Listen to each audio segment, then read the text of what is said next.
Another crazy week in college football, bringing in Mike Bernard from OTM Sports out in Vegas. Mike, I know you're up early getting ready for your NFL games. Appreciate you taking the time to be with us this morning. Yeah, always glad to be on here. Listen, it was a crazy week, as I mentioned. Georgia got a scare in Columbia last night. It's hard to believe that we were watching an almost top 10 matchup, top 15 matchup yesterday between undefeated Kentucky and undefeated Ole Miss. And it's not really been a crazy week. It's been a crazy year with everything that's gone on.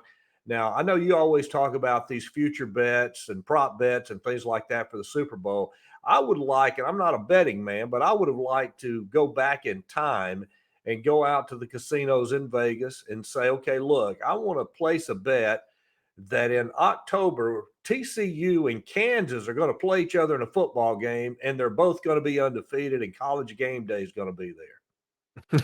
Well, they wouldn't have had a specific prop for that, but you could have bet the win totals on each team, which you would be in great shape at this point.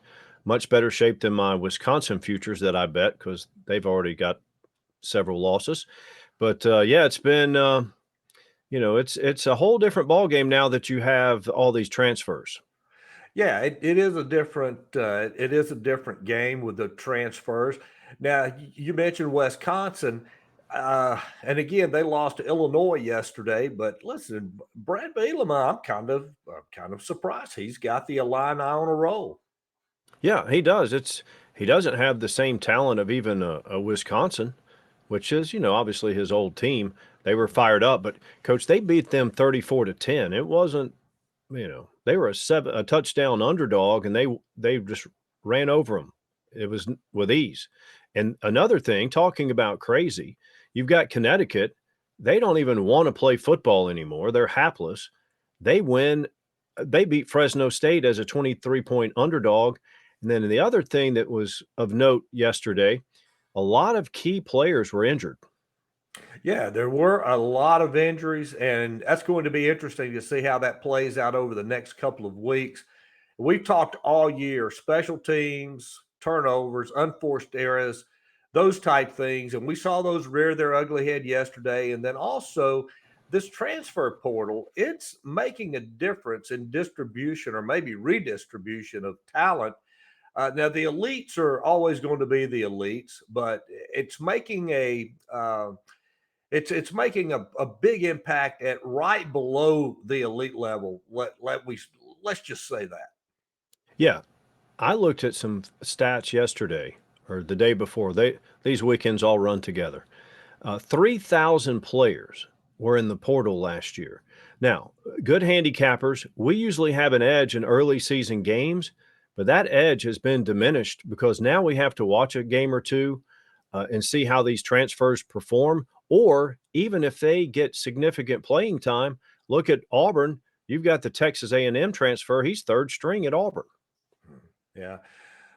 Listen, let's talk Kentucky Ole Miss yesterday. Again, we've talked. This kind of covers the whole gamut. This game does special teams, unforced errors, turnovers, and transfer portal. Wildcats, they blew 2 point after touchdowns yesterday and then missed a very short, very makeable field goal, lost by three. Under a minute to go, they score the winning TV, but it's called back on a procedure penalty. The two quarterbacks in yesterday's game, both transfers. Will Levis came from Penn State to Kentucky. Jackson Dart from Southern Cal. Now, those two guys, I thought they played well. Really, Levis, the biggest blunder that he had was not letting the players get set and had the winning touchdown called back, or what probably would have been the winning touchdown. But this game, we talked about Ole Miss's offense, and we know that Lane Kiffin's offenses are going to score points no matter where he is. But listen, tip of the hat to both defenses, but especially the Ole Miss defense. Yeah, no doubt. And coach, this game was tied at 19 apiece at the half. Looked like it was going to sell well over that 55-point total. Only 3 points were scored in the second half. And Kentucky had trouble with fundamentals. They couldn't hold the place. The holder wouldn't get the ball right, missed field goals, and so on. But more importantly, Kentucky was your pick of the week, and they covered the 6.5. That's exactly right. I'm back tip of the hat to me this week, and along with those two defenses. Now, one defense that gets no tip of the hat is Oklahoma. Looks like they're going back to the old ways under Lincoln Riley with no defense. I mean, they gave up 55 points to the Horned Frogs. Yeah, I think, 41 at the half, I believe. It was yeah, and look, I had just said like a week or so ago, hey, this Oklahoma team looks like a Venables team. It looks like Clemson. And then the last couple of weeks, it's just regressed right back to the norm. yeah. You and I were both on that bandwagon, and we talked about injuries. Key injury was Dylan Gabriel, the Oklahoma quarterback. He got knocked out of the game in the first half. The offense could only muster 24 points for the Sooners, but before we say, "Oh well," we don't want to go back to the Colt McCoy argument that, hey, had Dylan Gabriel hadn't got knocked out, we would have won. No, they were already behind, I think, by 20 at that point. The Frogs, they stay undefeated in Sonny Dykes' first year. Sooners, again, ranked in the top 5 just a few weeks ago. They're not going to be ranked when the polls come out later this morning. No, they were a 5-point road favorite. And frankly, they just got whipped. They got whipped physically again. And I know we both know that Venables, that's the last thing he wants to see out of his kids. Exactly. Another team looks like they're on the same railroad as Oklahoma is Texas A&M. Again, ranked high. Now they're 3-2. They're not going to be ranked this week. I think Jimbo can cease with all the "we control our own destiny" speech that he gave after the Appy State loss. They keep losing the turnover battle. They're going to be fortunate to finish 6-6. They still have Bama got to go there this week. Ole Miss, Florida, Auburn, and LSU on their schedule. So again, they're playing just to keep their head above water right now.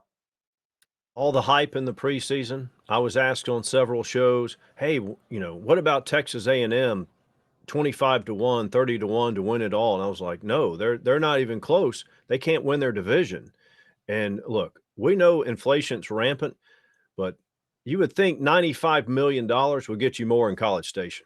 Yeah, 94 million's getting you a lot out in LA. Surely it gets you some nice places in College Station, some better players or what have you. Yeah, well, they according to some, they got the best you could buy, but they're still, they're already out with 2 losses. Okay, let's look on to next week. Of course, we have the Red River Shootout, Texas and Oklahoma. Uh, for the first time in a long time, Mike, you look at this game and you say, wow, Texas is the prohibitive favorite. At least that's the way I look at it. Of course, we mentioned A&M going to Tuscaloosa to take on the Tide. Arkansas and Mississippi State, I think that would be an interesting game this week. Auburn blew another double-digit lead last night and lost to LSU. They have to go play number 1 Georgia in Athens after that scare that Georgia just looked like they were sleepwalking through that game. But now think about this. Out west, UCLA, Chip Kelly has the Bruins undefeated, and Utah comes calling this week. Yeah, I'm looking forward to that game. The the other games you mentioned, those are the psychology and psyche is going to be really key there. How is A&M going to respond? Because they're basically been relegated to spoiler role, and they played that in the past. They beat Alabama last year. Arkansas and Mississippi State's riding high, and Arkansas is coming off 2 really tough. They should have beaten A&M, and then they had a physical game that was, that's a lot of emotional energy spent in that game.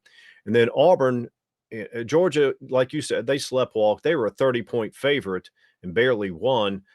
Auburn's coming off a game where they feel like they should have won, and now they play on the national champ.